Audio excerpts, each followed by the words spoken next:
Welcome, Meryl. We really appreciate your leadership and taking the time to do this interview with us today. Hi, glad to be here. Great. We'd like to start off by acknowledging the original stewards of the various lands that we're on, as well as our ancestors, those who toiled without compassion or compensation, and all of our elders and community stewards whose shoulders that we continue to stand on as we build and share and learn together for our collective liberation. So how about you start off by just introducing yourself to our viewers and listeners? Hi, everyone. My name is Meryl Afrika. I am a business and social impact leader. I've been working on Bay Street in the financial services industry for the last 14 years, predominantly in the payment space. So, a lot of the products that you guys use to move money around, a lot of the policies that govern the money that you move around, I probably worked in that space. And throughout the 14 years, I've also been heavy in social impact, focusing on diversity, equity, inclusion. So I've held roles as the past president for CAUFP, which is the Canadian Association for Urban Financial Professionals, which is the largest association for Black professionals working in the financial services industry within Canada. And following that, started a mobile networking app with a couple of friends to help Black professionals across 25 countries connect. And so been doing that for a while, and up until recently I took a little bit of a break, currently on sabbatical, and just enjoying what's left of this beautiful summer. I love it. So can you tell us about the origin of your work and how you're disrupting multiple ecosystems in Canada? Yeah, so originally from South Africa, and so I think like most immigrants, when you move here, you hear about how multiracial Canada is and how it's just so accepting. And when you get here, I think for a lot of us Black folks, the experience is a little different than for others, and I think that was an eye opener for myself. And so when I moved to Toronto, I started networking and getting involved because I wanted to sort of make change. I always feel like no matter who you are, no matter what position you are, there's always an opportunity to sort of change spaces and influence that to make it more inclusive. And so I've led CAUFP through the George Floyd sort of era during the pandemic. And a lot of that was working with a lot of the big banks to help them think about what are inclusive strategies that they can implement, how they can empower their ARGs, and what are programs that we could collectively work on to impact not only the employees that work at their banks, but their future customers, the future talent that they're actually going to hire. And so that's a lot of the work and the space that I've been in, is really nurturing how Bay Street can be more inclusive, specifically for Black professionals. I love that. We really appreciate the work that you're doing for sure. Can you articulate your personal mission and vision for us? I don't really have a personal mission and vision sort of lined out. Like I said, I think for me, it's always been trying to be and make spaces inclusive in whatever way that I can. As mentioned, grew up in South Africa. I'm part of the first generation of Black people that went from segregated to non-segregated schools, and so understanding what the impact of something like apartheid has had on my family, specifically economically, as well as emotionally and mentally, as well as other families of color, has always resonated with who I am, and that's why for me it's very unsettling to be in spaces where we're not being inclusive and equitable with people of color.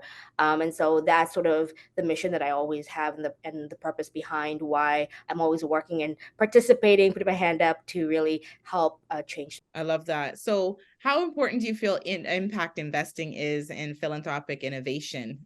I think it's super important. A lot of the time, these spaces are very underfunded, right? It's hard for people to articulate the ROI sometimes, because in business, that's what people care about. They care about what is the impact I'm going to get, what is the great headlines that I'm going to get. So it's really hard to make a business case when somebody only cares about their bottom line. I think impact investing we need more of it. I think you see that in every single space, whether it's through charitable funding, whether it's through ESG, capital markets, stock picking, whether it's through the VC space and how Black founders are underfunded.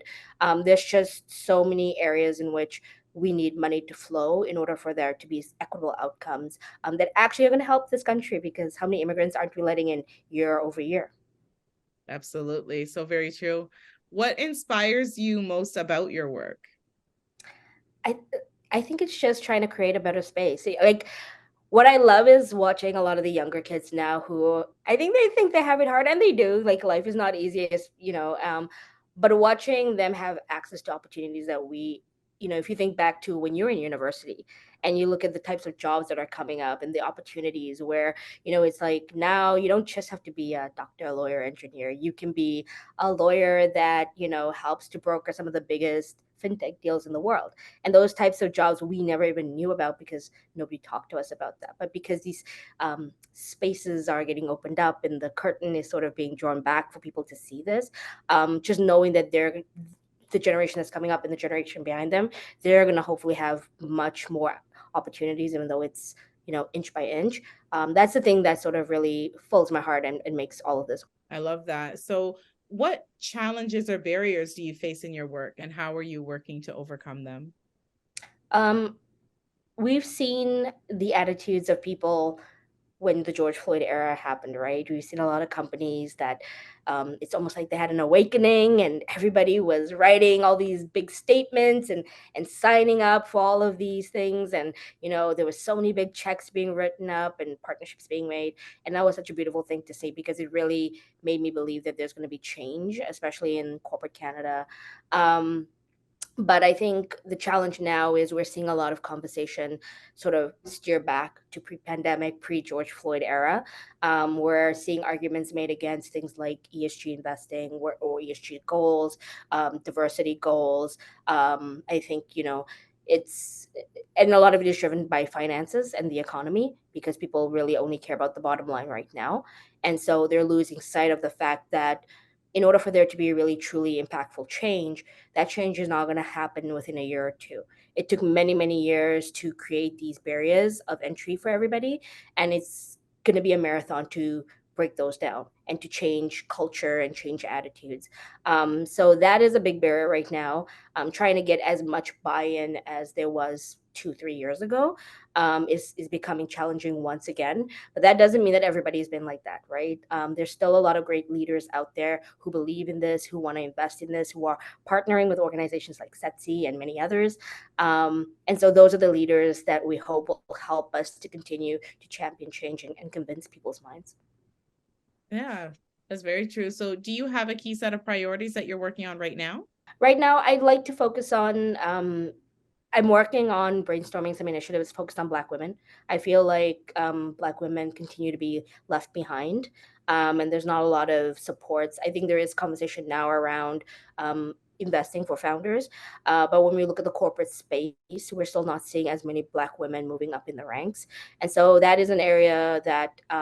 As somebody who's worked in the space, as somebody who has been challenged in that space, I'm hoping that I'm able to provide supports and initiatives that can really help women out there.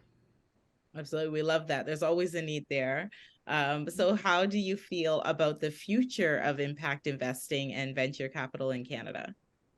I mean, I'm very hopeful. Like I said, there's a lot of great things. I'm loving seeing all of these sort of brain trusts and VC funds that are popping up now. We're seeing a lot more. I think in the past, you used to see a lot of conversations and articles and things happening in the US. We're seeing a lot of that happen in Canada. We're seeing a lot of these banks who are starting their own sort of VC arms are really engaged with incubators like the Black Founders Network and DMZ and all these other programs that exist today. And so I'm excited that people are still keeping this top of mind. But I do worry if we're moving at the pace that we need to in order for us to really see the change that we want to see quickly. Right. That's just it. Yeah. So, what is your ultimate goal and what does success look like for you? Success looks like, you know what, like figuring out how I can help more women get in the C-suite, figuring out or become founder, whatever it is that their passions are. Because again, like I said, like it just frustrates me so much that Black women work so hard and we're always the last to be invited to the table. We're always the ones that are judged twice as harshly, and we don't really have as many supports. And there's studies that show that these gender equality initiatives, a lot of the time, women of color, especially Black women, are the least to benefit from them. So for me, if I can find ways to create avenues of change that have true impact, which means figuring out how to get more women into executive suites. I think that is definitely something that I'm hoping can be the legacy that I leave behind someday. I love that for sure. It's necessary. So we're glad that you're doing that work and leading in that. Do you have any closing thoughts or calls to action for our community? Yeah, I would just say, you know what, no matter who you are, no matter what level you're at, how junior you are, just remember that you are empowered to make change in any small way, and every little bit chips away at the barrier that keeps us from the equality that we need.